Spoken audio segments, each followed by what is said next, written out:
If you like this video, subscribe, share and tap the bell icon. In this lecture, we are going to study the abiotic factors which are responsible for the organism to cope up or to cooperate with the environment. So there are mainly four factors which are responsible for the cooperation with the environment. That is, first one is the temperature, second one is the water, third one is the light, and fourth one is the soil. So we are going to take the first, that is temperature. Okay, now temperature affects the organisms in various ways because there are some of the functions of the organisms which is dependent on the temperature. So first of all, whatever the living organisms survive, this is because of the metabolic processes done in their bodies. Okay, so such metabolic processes require some enzymatic reactions, and all that enzymes are temperature dependent.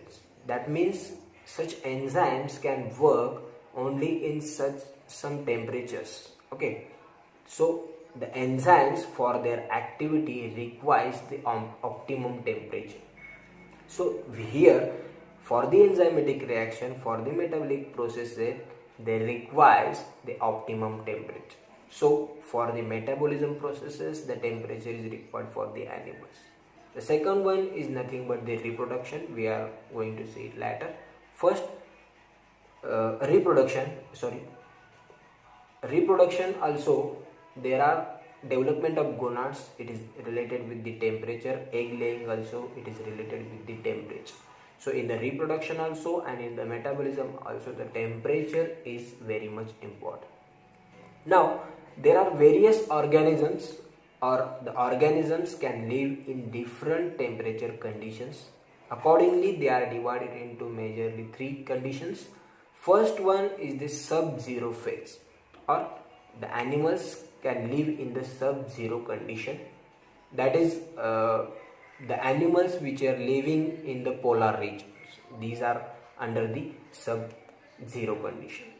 Then some of the organisms is live in the 50 degrees Celsius or 50 plus degrees Celsius. For example, there is a desert region where the temperature is rising above or up to the 50 degrees Celsius. These are the two conditions, but there is another one condition is there where the organisms can live up to the 100 degrees Celsius.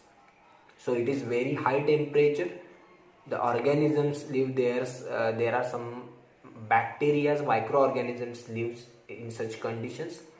For example, there are archaebacterians which can live up to the 100 degrees Celsius. So in the 100 degrees Celsius, for living or to survive, such organisms must have the special type of proteins that can active during that high temperature, so they can survive in that condition. So as we know that from sub-zero condition to the 100 degrees Celsius, that is the wide range of the temperature, and all that conditions the living organisms can live, survive properly. So there are the three conditions. Now, but most of the animals, they prefer the narrow range of temperature for their survival. So that according to which the animals or the organisms mainly divided into two parts or two subparts. That is, we can call it as, one is the euthermal and second one is the stenothermal organisms. Now, what is meaning of euthermal organisms? The organisms which can tolerate the wide range of temperature, it is considered under the euthermal organisms. That means from sub-zero conditions to the 50 plus degrees Celsius. So human beings can live in the cold regions also, and they can live in the desert conditions. So and other animals related with the humans, and some plants also included under the euthermal conditions. Second one is the stenothermal. The animals are the organisms which can tolerate a narrow range of temperature. It is included under the stenothermal organisms. Examples: there are some corals, there are some insects, there are some reptiles which are included under this condition. So temperature plays major role in the organisms to adapt with the environment. This is the first part. Now coming to the second part, that is the water. Water, which is the very important factor of our life, because water in case of animals it is required for various functions. First one is the transportation. We know in our body most of the content is of blood. Now our blood contains more number of plasma. The content of plasma is more, and in that plasma there is a more content of water. So water is required for the blood, and blood functions for the transportation. So indirectly the water is responsible for the transportation. So transportation of what? Transportation of food, transportation of waste, transportation of waste material, nitrogenous waste. Because ammonia, urea and urine, it is mixed into the water and it is eliminated out of the body by using the water. So transportation is the one. Then second one is the enzymatic reactions.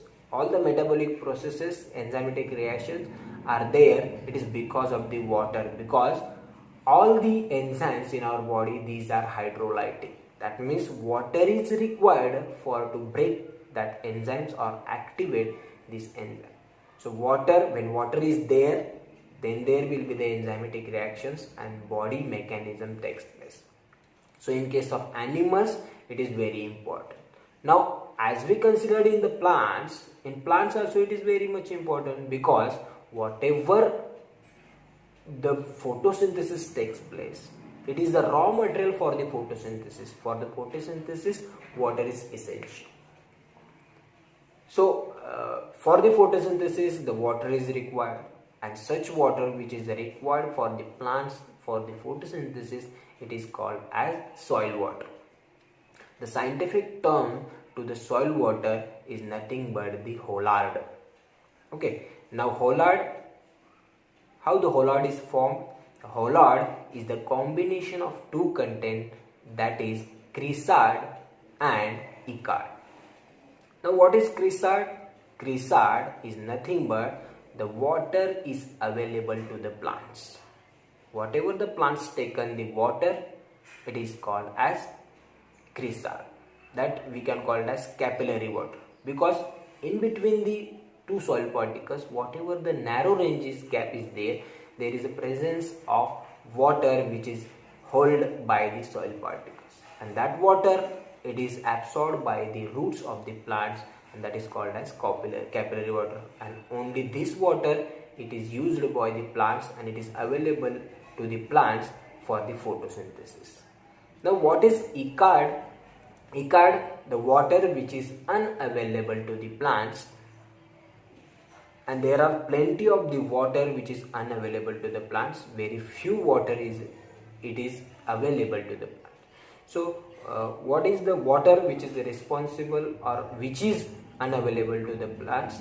That is gravitational water, then runoff water, then crystallizated water, and fourth one is nothing but the hygroscopic water.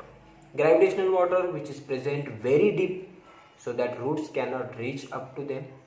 The runoff water is also very fastly runoff, so that water cannot absorb it.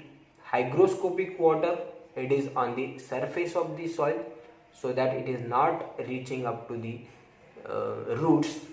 And for crystallizated water, as well as it is crystallizated, it cannot be absorbed by the roots. So plenty of water, it is not available to the plants, and there is a few water which is available to plants called as crescent and icard. It will form the hollard, and the hollard, it is called as the soil water. So water is very much important for the photosynthesis in the plants. In case of animals, it is for the transportation and enzymatic reaction. So here the two components, temperature and water, is completed. Remaining two parts we are going to see in the next lecture.